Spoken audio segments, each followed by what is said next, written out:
All right. Welcome, Julie Melody. I'm so Thank happy you. to have you with me today. It's great to be here. Awesome. So I'd love to introduce you. I Thank met you. you, I believe it was a year and a half ago. We That met, sounds that sounds about right. yeah, and we connected through the Spasmodic Dysphonia group on We did. Facebook.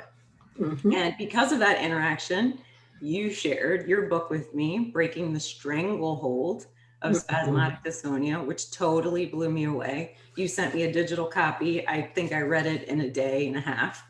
It hmm was so impactful. Thank you. And since that time, we have basically been seeing each other almost weekly We because have. I attend your breath workshops that you so generously offer to our community to support those people who have SD. You Yeah, live in Michigan and I do. Brightwood, is that right? Brighton. Brightonwood. I'm sorry, hmm Brightonwood, No, Michigan. just Brighton. Oh, just Be Brighton, just Brighton. yeah, Okay, I'm sorry. that's okay. And Most people don't know where it is anyway. And I know you have precious kitties that are often pop up in your Zoom calls. Yeah, I have one kitty left. One kitty left. Okay. And do you Yeah. have any children or grandchildren? Yeah. We have three adult sons, and we have two grandchildren, one boy and one girl, and then we have another on the way. So that's really exciting. That's awesome. It's a Congratulations. fun, sweet part of life. I bet. I hear that becoming a grandparent is such an extraordinary experience and sometimes better than Amazing. being just a parent because I'm in the parent phase right now and homeschooling with the kids here all the time. Oh, yeah, I get it. So, For Julie, sure. I want to start our conversation because obviously your voice sounds perfect today. You sound completely normal. And for a lot of people watching, it might be hard for them to believe that you lived with spasmodic dysphonia for quite Yeah. some time. And hmm there was time in your life that you could not say Julie Melody, that That's true. you just couldn't even speak Couldn't. your name. So take us Couldn't link. back. Take us back. Yeah. I think your boys were young when all this started. Like Yeah. tell me what happened. Well,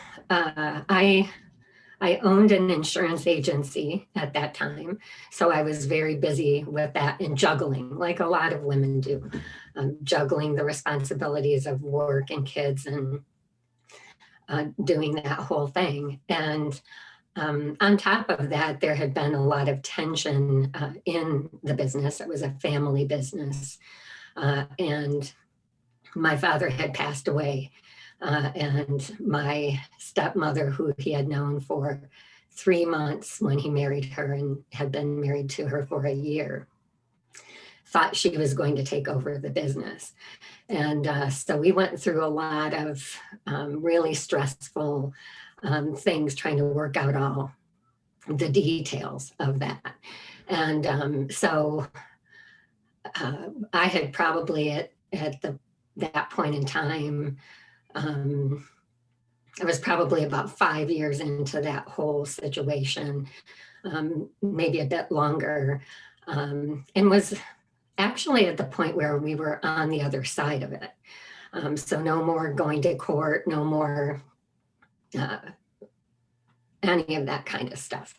And so I realized that I had been through a lot in that situation and really desired to do something for myself to kind of reclaim my life. And my sister was a personal trainer at that time, and she encouraged me to participate in this fitness competition. And so I spent the summer before I developed SD working out, and I was really into it. I was serious about competing.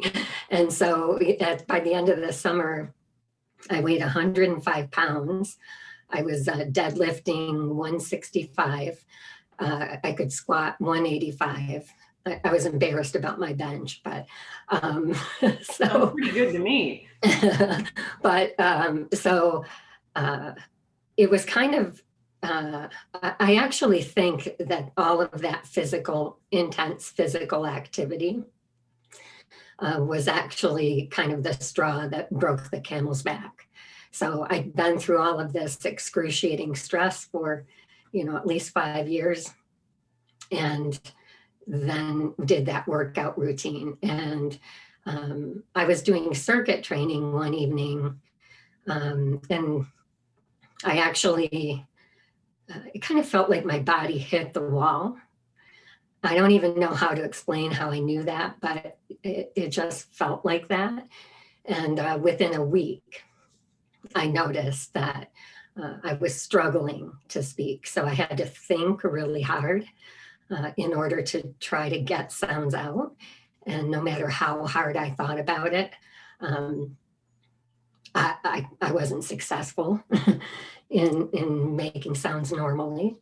And so things progressed from a 4-month period of time from when I noticed that to the point where I couldn't say my name.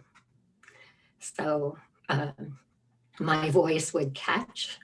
I never knew whether the first part of a word, the middle part of a word, the end of a word would come out.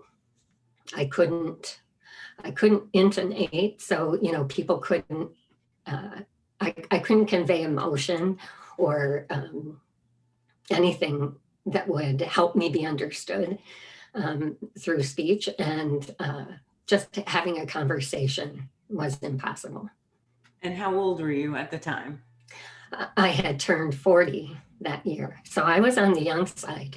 Back in 1998, the average age of diagnosis was 50 to 60.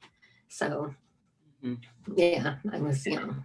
And for the people watching that might be thinking, it probably wasn't SD. It was something else. Like, there's no way that you could sound like this. I don't know how many years have passed since then, and I know there was a deep struggle in the middle of that, and we're going to get into it. Yeah. How do you know for sure it was SD? Well, I went to an ENT initially, and he diagnosed me with what he called spastic dysphonia, which was the old terminology for SD. And he recommended that I get speech therapy. And he didn't actually tell me anything about what he was diagnosing me with. He actually handed me a prescription pad, and it had diagnosis spastic dysphonia. And I had been doing my research because I suspected that that's the diagnosis that I was going to get. Because I'd been back and forth to him. We had tried antacids, antibiotics, steroid nasal spray. I mean, every 2 weeks I go back and we try something else. And so I was pretty prepared for what he was going to tell me when he did. But so I said to him when he handed me the slip, why are you prescribing speech therapy? I thought Botox was the gold standard. And he got this horrified look on his face because he knew that I realized what he had just told me. And so I decided that I was going to go and get a second opinion. And so I went to University of Michigan's speech pathology department. And the doctor there actually told me that he thought I had a functional dysphonia, which is now MTD, right? Muscle tension dysphonia. Mm-hmm. And he said, I think you've just gotten into some bad vocal habits, and I'm going to send you to speech therapy. You're going to be surprised at how fast your voice is going to pop back in. And I have a trained voice, so, I sang and did theater. And so I know how to support my voice. And I didn't think that I had developed any bad habits, but I really wanted to believe that that was true. So I went to speech therapy for 2 to 3 months. And my speech therapist was great. He tried everything. And he even put me in a sound booth with noise canceling headphones and had me read text. thinking that if I couldn't hear myself, maybe, maybe my real voice would kick back in. Nothing worked. So And can you, just to pause you there, can you do a demo of what you used to sound like? Like, give me an example, like say Julie Melody, how you used. It was like that, like, and stop. Yeah. I mean, I kind of describe it like, if you drive a manual transmission and you don't use the clutch right and the car it goes down the road. That's what my voice was like. And what did it feel like when it was that, like, what was happening to you emotionally during this time? I was horrified. I mean, I couldn't believe that I was that far outside of my own control physically. Mm-hmm. And I knew, I had the sense that there was some mechanical issue. It wasn't, I just, no, I could not get it to work. And so my speech therapist ended up saying to me, look, he said, I know that you have done everything that I've told you to do. And if I told you to stand on your head for 24 hours and you'd get your voice back, you'd do it.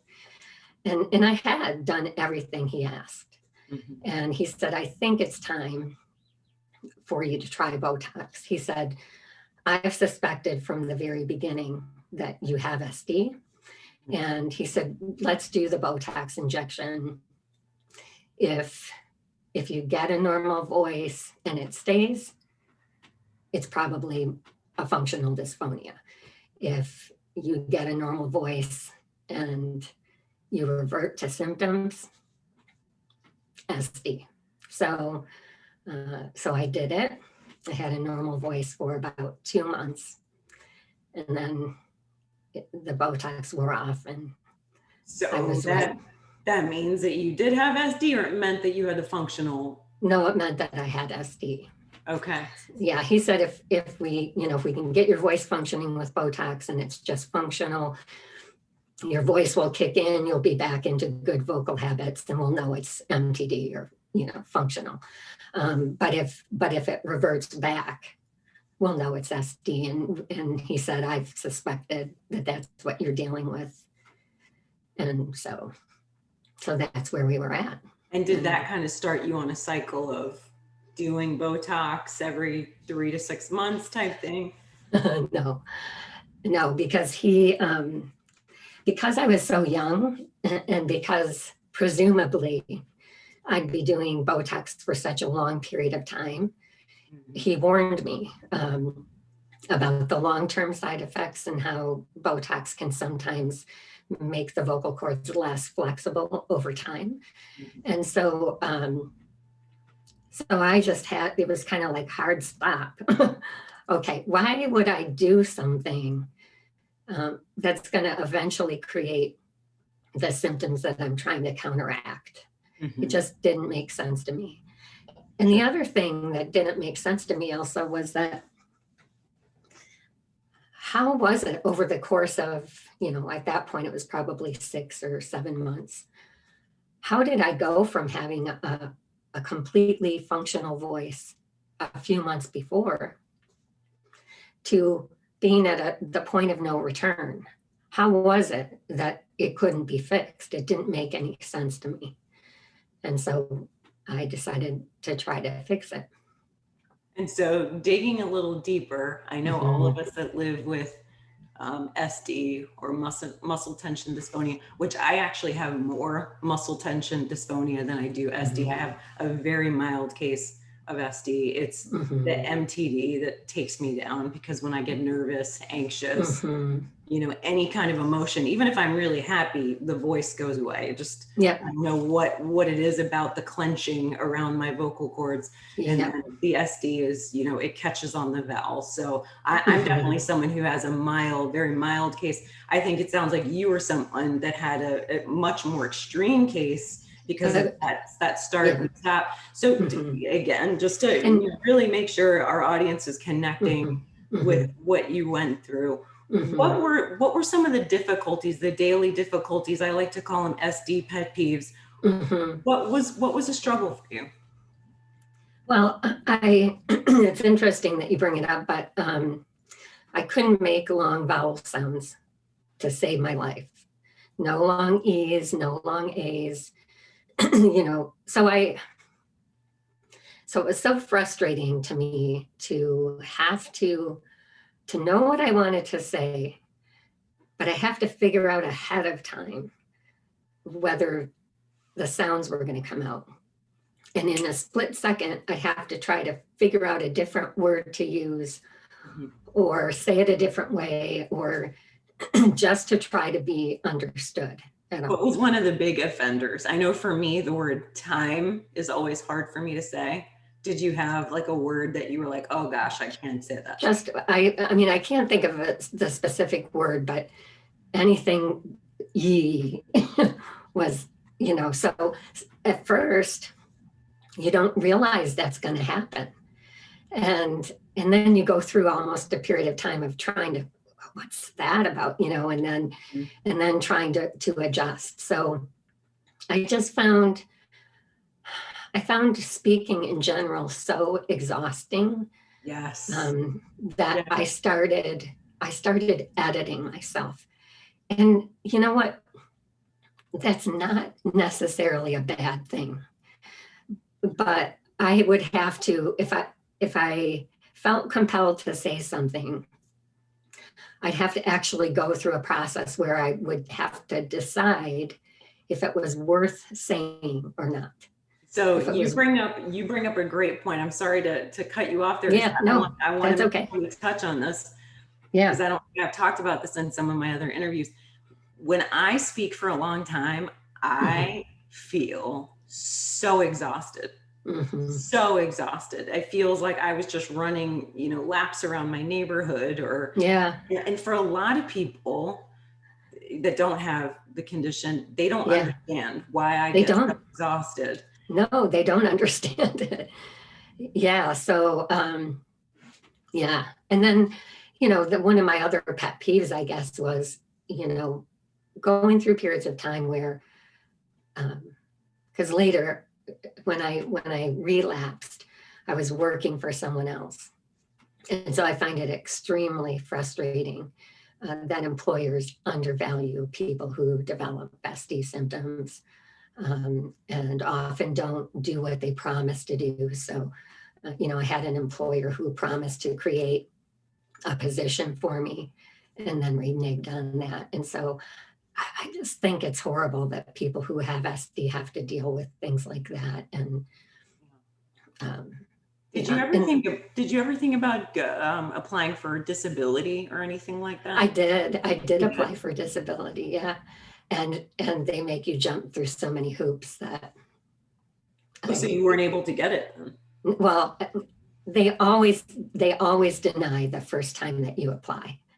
And so I got the denial and just was done. And okay. I didn't know that. Yeah, it's just about routine. Okay. Yeah, first time you apply, they're going to say no. So then you have to file an appeal, and then maybe you have to hire an attorney. And so it's a process. Yeah, gotcha. Okay. And any other SD pet peeves? I know talking on the phone is exhausting. Talking on the phone, well, so I was an insurance agent, and that's what I did. Yeah. And I was the person in my office that people like to talk to. And so I got to the point where I almost had PTSD over talking on the phone. I would see the phone and it horrified me.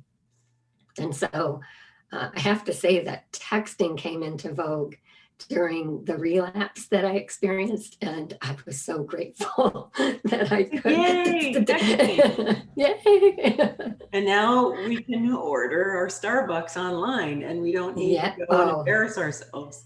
Trying to call a restaurant to order a pizza, it was horrifying, just in the unpredictability of it. I was watching my body really closely, and I finally eventually figured out that anything that I did that was physically stressful anything that was emotionally stressful or mentally fatiguing, my symptoms would be worse for at least a couple of weeks. Like, give me an after, example. What would be something that would cause you that fatigue? like if I would go to the gym and walk on the treadmill, I paid for it vocally. I helped moving at someone's office and had a worse voice for a couple of weeks. So I was, making a connection that, okay, what I'd always found exercise to be relaxing. So why is this thing that I think is relaxing, why is it making my symptoms worse? And I think that what was happening was that my body was not able to handle stress, and it couldn't tell good stress from bad stress. It was just all stress. And so that's why. That's a really interesting point that you raised, because I practice yoga, and when I started yoga, I don't know if I had SD when I started. No, I did not have SD when I started, but I wanted something kind of to ground me. I used to be a marathon trainer and, very intense forms of exercise. But, of course, yoga is meant to be relaxing. Right. But I started getting into the hot yoga, which I don't know if you're familiar with. Yeah. It's a fast-paced, much more intense version of the, calmer other version. And I would notice after I did a class, I could barely get a word out in class, like literally no. So what you're saying really resonates with me, because, and I was like, is it the heat? Because they heat the rooms to about 100 degrees. So I was like, is it the heat? Was it the intensity of the workout? And I'd be dripping wet. Friends would be coming up to me trying to talk to me. And it's like I couldn't even get a sound out. Yeah. Yeah. So yeah, I get it. And so, I mean, maybe the heat does contribute to that because it's stressful on the body. I don't know. But yeah, stress was a big trigger. Which was in line with what I kept reading. People with SD have histories of severe stress. I certainly knew that was the case for me. Interesting. And so how many years did you live with SD? I know you had the first episode, went into remission, had a relapse. In total, how many years did you live with? 9 years total, but I had SD for 3 years, recovered through the use of thyroid medication, which I discovered that I had a subclinical stress-driven thyroid conversion disorder. So my thyroid was manufacturing T4, but the stress response in my body was that it wouldn't convert it to T3, which is the usable form. And so I took compounded timed release T3. I actually still do take it. So 6 months from the time that I started taking it, my voice popped back in completely normal. There was no linear improvement. It's just one day I went to bed and couldn't talk, and the next day I woke up and I could. And so, so this is an interesting part of the story. I don't always include it because it's a little time consuming, but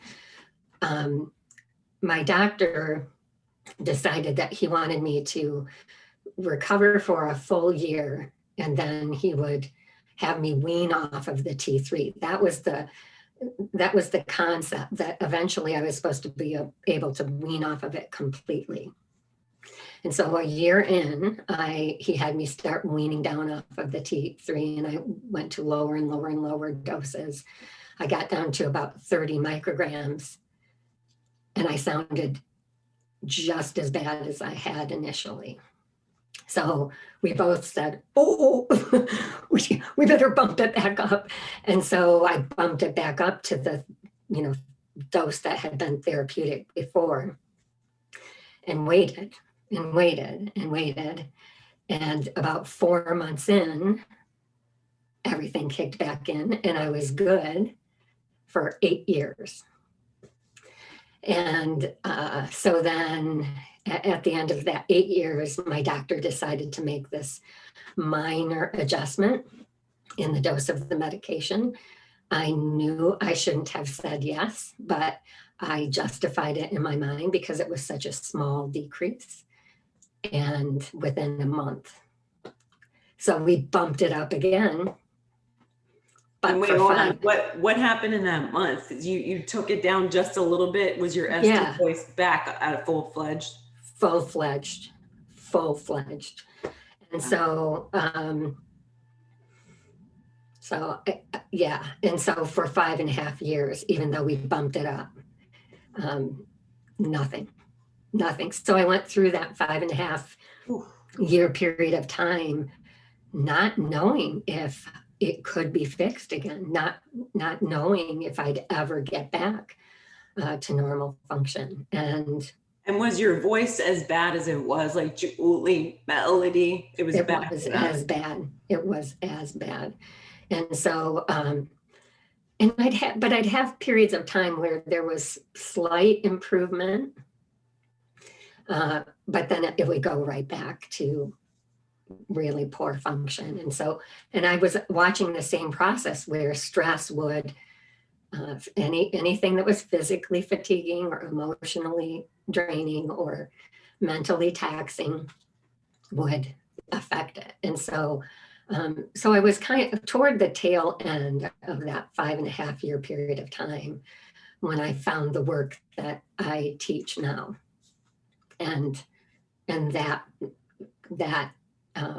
stress, trauma release type work helped me turn the corner. And I believe that was responsible for turning the tide.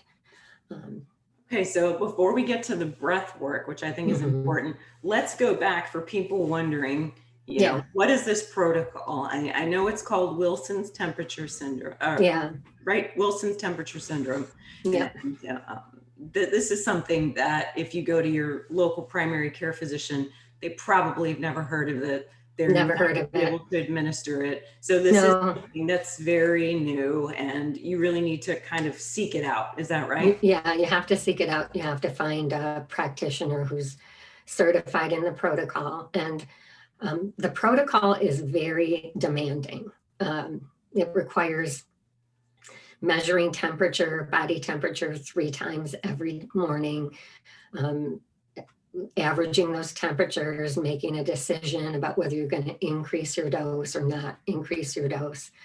So it's not like taking a pill and you don't have to think about it. You know, you have to, there's a lot of personal responsibility that's involved in making those kinds of decisions, not something that we're generally accustomed to doing when it comes to medicine. And so, and there's a lot of record keeping. So I don't mean to discourage anybody by saying that, but what I found is that the protocol is so demanding that people can get discouraged before they have a chance to get better. And so, and it's difficult to find a doctor. It can be, sometimes it can be expensive getting the medication. Fortunately, I found a compounding pharmacy that charges a very reasonable price for my medication. But yeah, so it's a very challenging thing. And if people have a desire to try that route, I have been a support for people. I've helped them find doctors. I've made phone calls for them because I know they can't. But I really think that it's a huge challenge. The other part of that picture is that the maximum dose that's used in the protocol is not quite half, but it's much less than was allowed when I was doing the protocol. And so it appears with the people who've tried it that extends the period of time that it takes for it to work. So are we talking, it could be years before someone saw a shift in their symptoms? Well, when I did the protocol, it was 6 months. It could be a year, it could be a year and a half. I don't have any way of knowing definitively, but my sense is it could be too long of a period of time for people to be able to stick with it, if that makes sense. Yeah. Yeah. So if people are interested, can they reach out to you? They can reach out to me. Yeah. And yeah. And so, yeah, it's something that you have to do with a doctor. It's a prescription medication. It's for real serious stuff. But and you would help people get connected to the doctor, and you're willing to. Yeah, I'm willing to help with that. Yeah, That's absolutely. Great. Okay, so then let's shift into kind of the last part of your protocol, which is your breath work, which I've been doing with you for the last year. And I have seen marked improvements in my voice, especially during times of stress, because in a moment like this, where there's no stress, my voice is going to be really good. But if I'm out there in the world, that's when I'm noticing. And my kids, who they really have the front seat to my voice disorder, they have actually commented recently, "Mom, we don't hear you doing the thing as much." Yeah. Thanks, guys. Kids are brutally honest. Yeah. They're so honest. But yeah, I think and it's subtle. I think this work that you're doing, the breath work, is very, very subtle. But I do believe I'm seeing some improvement. So walk us through that. Okay. So, boy, where to start? Well, in the workshops that I do on Saturdays, I give really the nuts and bolts and the details that people need to understand why we do what we do and why it's helpful to people. It's helpful to people in general, even beyond those who have SD.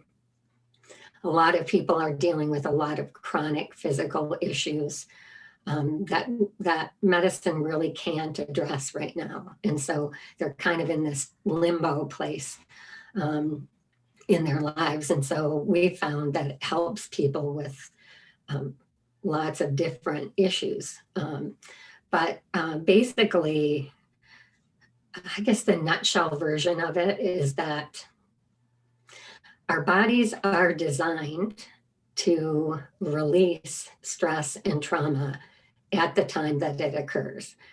Our bodies were intelligently designed with almost like an escape valve to vent or release the energy related to that event. And unfortunately, in our culture, we're not encouraged to do that. In fact, we are often directly discouraged from engaging in that process because we're encouraged to be strong. We're not encouraged to be vulnerable. And so people in our culture in general see this kind of work, maybe not the work itself, but if we were doing it outside of a practice, it would be considered weakness. And so does that make sense to you, having experienced it? Yes. Yeah. Yes. Yeah. And so, because we're not willing to or able to engage in that process at the time that we experience stress or a traumatic event, for lack of a better word, the energy from that experience lives in our body, and it can stay within the body at a cellular level. And so we have a lot of capacity to handle things over an extended period of time. And so it may take years in order for us to have a physical consequence for carrying that around with us. And so sometimes there can be a trigger that will set that off, like in my case, the intense physical exercise was the trigger. But I had plenty of stress and trauma stored in my body from the time that I was a child. And we're talking like serious traumatic events, right? I mean, Yeah. Okay. Yeah, when I was 11 years old, I walked in on my father with his revolver to his head and had to talk him out of committing suicide. So no one should have to handle anything like that at 11 years old. But so that's just one example of what I was carrying around with me. And the really interesting thing is that, so for years I wasn't allowed to talk about that event, right, or that experience. And then when I was about 18, I started talking with a cousin about it, and I told her all of the events that had happened that night. And as I was sitting there talking with her about it, I started what I thought was shivering. It was a summer day, it was warm, and I was sitting there, and so my body was trying to do what it is designed to do, but I was embarrassed and I shut it down. So my cousin said to me, "Are you cold? Can I get you a blanket?" Because it was uncomfortable for her to watch me sitting there. And so we both shut it down, but my body was trying to do the right thing.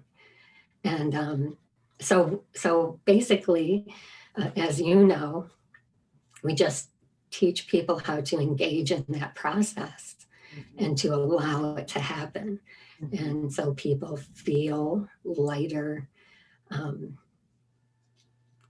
freer, happier. There are all different kinds of relieved in a sense when they engage in that process. Absolutely. And I can say from my own experience, having done it for a year, it was a little tricky at first, and I had to keep an open mind to the process. And I'll share, I've invited some friends to do the work, and they're like, yeah, this doesn't resonate with me. And they're not able. So, this isn't a one size fits all. But I think for people that are open and want to experiment and want to see, what is the mind-body connection here with trauma and how it manifests in the body. And some people listening to this might think, well, that's just not a thing. And I don't know if it's a thing. I guess we're just we're experimenting and we're trying to figure it out. I think maybe the place to start, if somebody's really wondering, okay, or having a hard time wrapping their brain around this, I'd highly recommend reading a book by Peter Levine. He has several books that discuss trauma and how it manifests in the body. And he's one of the pioneers in body-based trauma release work. He has a book called Waking the Tiger. And if we can put a link to that book in the show comments, that would be great. I would just recommend, if this seems like a really abstract, out of the box concept to you, read that book. He does a really good job of explaining how and why this happens. And you raise a good point, because I have read that book about somatic experiences. I think that's what it's largely about. And it does back this up from a scientific standpoint. So I've gotten that link. And so I think, that's really helpful. So for people that might be naturally skeptical or just how is this possible? I think that's a great avenue. And now tell us, you're offering these courses, these sessions for free for a limited period of time, and then that'll kind of shift over to a member subscription. Yeah, and basically the reason that we'll need to do that eventually, I have a sense that we need to do that eventually, is that I'm doing other work right now, and so I can't at this point offer any more than what I'm doing, which is a Saturday afternoon session and a Wednesday evening session. Right. And there are people from all over the world who are coming to us who are looking for this work. And so in order to accommodate different time zones and offer more than one session a week for people, we're going to have to expand. And so that's really going to be the way that that happens. And so if I don't do it, I'm doing everyone a disservice, and I know that. So, but yeah, basically, I guess this work is really a practice. It's something that you go back to over and over and over again. And it's through engaging in the work on a regular basis that people get the maximum benefit from it. Okay. And so, yeah. And you're offering a session this coming Saturday, if anyone. This coming Saturday at 12 p.m. Eastern time. And it's roughly a 3-hour session, that first one. We have about 90 minutes of instruction so people understand the science behind the work and the different parts of their body that it impacts and why. And then we go into a session so people can actually have an experiential interaction with the work. So. Okay, great. Yeah. Fantastic. And so last question for today, what would you say to someone who is struggling with SD? What kind of encouragement can you share with that person? I guess, I'd have to say that when I was going through the process that I was going through to try to recover, I didn't know anybody else who had done it successfully. I didn't have any examples of anyone who had been able to escape what I was told I was going to be dealing with for the rest of my life. And so I guess I would just say to people who are dealing with SD, know that there is hope. People don't have to choose to recover, but they can recover. And so if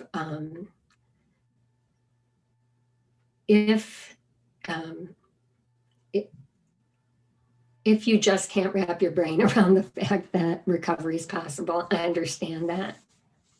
If people are getting great results doing Botox, do it. But if you feel like you think there's a possibility that you could move outside of where you're at right now, I would just encourage you to explore that and to listen to your own inner prompting about what you can do to help you to do that. I'm willing to share the techniques that have worked for me with people who resonate with them, just like what you were saying, Elsa. Not everybody resonates with the work that we're doing, but listen to your own inner wisdom and see if there's a way that will work for you.